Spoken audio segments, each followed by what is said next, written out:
ग्रामपंचायतची देखील मोठं सहकार्य केलं आणि अन्य पालकमंत्री महोदयांचं देखील मोठं कोर्टाच्या कामकाजामध्ये काही वकील देणं असेल असं मोठा त्या ठिकाणी आधार झाला आणि तो स्टे काल उठला किंवा तो त्याला जे काय इथं मनाई हुकूम होता इथे यायला त्याला स्टे मिळाला, जेणेकरून आज यात्रा या ठिकाणी मोठ्या उत्साहामध्ये संपन्न झाली. आज मोठ्या श्रद्धेनं मोठ्या भक्तिभावानं आमच्या सगळ्या माता भगिनी ग्रामस्थ हे सालाबाद प्रमाणे ही यात्रा साजरा करू शकते. त्यामुळे ज्यांनी प्रयत्न केले त्या सर्वांचे मनापासून या ठिकाणी आभार व्यक्त करतो. तर या गावामध्ये बऱ्याच वर्षापासून खरं व्यवस्थित उत्सव चालू होता.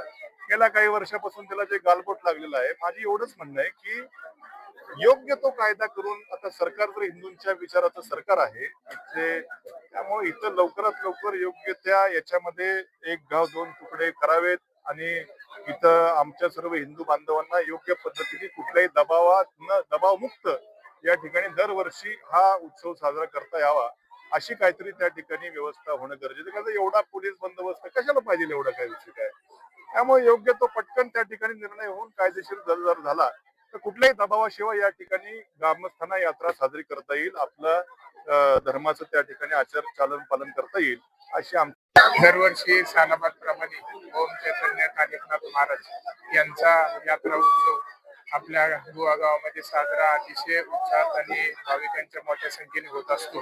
पण यावेळी काही जी आधी प्रवृत्तीच्या लोकांनी ही यात्रा व्हावा नाही, या यात्रेला खंड पाडावा, परत कधीच ही यात्रा आपल्या गावात झाली नाही पाहिजे ना अशा प्रकारचा काही लोकांनी प्रयत्न केला.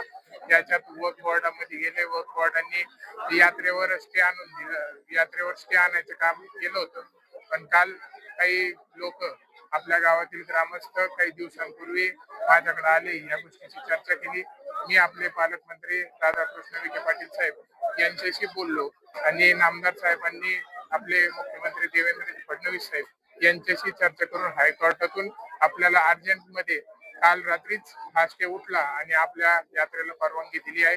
मी प्रथमतः मुख्यमंत्री साहेब आणि नामदार साहेबांचे मनापासून आभार मानतो की त्यांच्या प्रयत्नामुळे हे शक्य होऊ शकलं. गेल्या अनेक वर्षांपासून काही लोक इथं अतिक्रमण करण्याचा प्रयत्न करतायत, लँड जिहाद करतायत आणि बरेचसे अतिक्रमण पण आपल्याला इथं पाहायला मिळते आहेत. तर मी नक्कीच या सगळ्या गोष्टीमध्ये प्रयत्नशील आहे की हे लवकरात लवकर अतिक्रमण काढून टाकायचंय. आणि आदरणीय आमदार शिवाजीराव पाटील साहेब यांची इच्छा होती, स्वप्न होतं 2022ला ते स्वतः येऊन इथं त्यांनी मूर्तीचे प्राण प्रतिष्ठान केलं होतं आणि तेव्हापासून आपला यात्रा अतिशय आनंदामध्ये चालू होतो. भाविक देखील मोठ्या प्रमाणात गावातून आणि तालुक्यातून येतात आणि त्यांची इच्छा होती की भव्य दिव्य असं कानिफनाथांचं मंदिर भूतो ना भविष्य असं आपल्या गोवा गावामध्ये झालं पाहिजे. आणि नक्कीच मी पूर्ण विश्वासाने आपल्याला हा शब्द देतो की येणाऱ्या काही दिवसातच आपल्या गोवा गावामध्ये, आपल्या जिल्ह्यात नसेल असं मंदिर कानिफनाथांचं असं आम्ही आपल्या गोवा गावामध्ये कोणत्याही परिस्थितीत करून दाखवणार. आणि यासाठी मला जे जे प्रयत्न करावे लागतील, जिथे जिथे जावं लागेल, जे जे करावं लागेल ते पूर्णपणे मी करणार आहे. नक्कीच येणाऱ्या दरवर्षी भाविक भक्तांना अतिशय आनंदामध्ये यात्रा उत्सवाचा आनंद घेता येईल यासाठी पूर्णपणे मी प्रयत्न करणार आहे. आणि अतिक्रमण ज्या लोकांनी इथे केलंय तर ते पण लवकरात लवकर आम्ही पूर्ण कायदेशीर प्रयत्न करून ते लवकर अतिक्रमण उकरून टाकणार आहे. आणि त्यांचा लय स्वप्न आहे, त्यांच्या लय इच्छा आहे की हे मंदिर पण बंद पाडणार आहेत. आम्ही तर तुम्ही स्वप्न बघू नका, किती काही जरी झालं आणि कुणी काही जरी केलं, कुणी आलं तरी, काही झालं तरी, जवळ सूरज चंद्र आहे तर या गोवा गावची कानिफनाथांची यात्रा ही मी कोणत्याही परिस्थितीत पण पडून देणार नाही हा शब्द या निमित्ताने देतो. अतिशय उत्साहात आणि आनंदात आजचा कार्यक्रम पार पडलाय. येणाऱ्या कोणत्याच वर्षी आपल्या यात्रेला कधीच खंड नाही पडणार आणि आम्ही पडूनही देणार नाही एवढंच या निमित्तानं सांगतो. सर्व भाविक भक्तांना यात्रा उत्सवाच्या मनापासून हार्दिक हार्दिक शुभेच्छा. जय श्रीराम. इथे यात्रा होती, दरवर्षी ती यात्रा साजरी होती. त्या यात्रा आज साजरी होऊ नये आणि मंदिरामध्ये प्रवेश होऊ नये यासाठी ते वक्फ बोर्ड मध्ये गेले होते. पण काही वर्ष 6 महिन्यापूर्वी त्या वक्फ बोर्ड मध्ये सरकारने सुधारणा केली. त्या सुधारणेचा फायदा आज झालाय. जर त्यावेळेस सुधारणा केली नसती तर तो स्टे आपल्याला उठवता आला नसता. कारण आता आपल्याला वक्फ बोर्ड मध्ये जर काही अन्याय होत असेल तर आपण लगेच हायकोर्टात जाऊ शकतो, असा तो कायद्यामध्ये आहे बदल केलेला आहे. आपण तिथे हायकोर्टात गेल्यामुळे आपला तो स्टे उठला. त्याच्यासाठी तर आपण सरकारचं पहिले आभार मानलं पाहिजे. तसा हा राजकीय नाहीये, पण आपल्याला हा कायदा तयार करणारी सरकार काँग्रेस आहे आणि हा कायदा मोडून काढण्यासाठी सरकार भाजप आहे. तर आपल्याला केंद्रात आणि राज्यात भाजप पाहिजे जर असे कायदे मोडीत काढायचे असेल तर. आतापर्यंत गो हत्याबंदी कायदा तयार नव्हता, ते बीजेपीचे काळात आला. लव जिहादवर कायदा कुणी आतापर्यंत त्याच्यावर बोलायची हिंमत नव्हती केली. हिंदुत्ववादी सरकारने तो कायदा तयार केला. म्हणजे इतर राज्यात पहिले झाला, आपल्या इतर नंतर झाला. ठीक आहे, नंतर काय होईना, पण तो राज्यात आपल्या कायदा पास झाला. ही फार मोठी गोष्ट आहे. आज आम्ही पूर्णपणे संविधानिक पद्धतीने लढतोय. जेव्हा संविधान तयार झाला तेव्हा वक्फ बोर्डचं कुठेही नामोनिशाण नव्हता. संविधान तयार झाल्यानंतर 4-5 वर्षानंतर वक्फ बोर्डची स्थापना केली आणि डॉक्टर बाबासाहेब आंबेडकरांचा स्वतंत्र विरोध होतो वक्फ बोर्डला.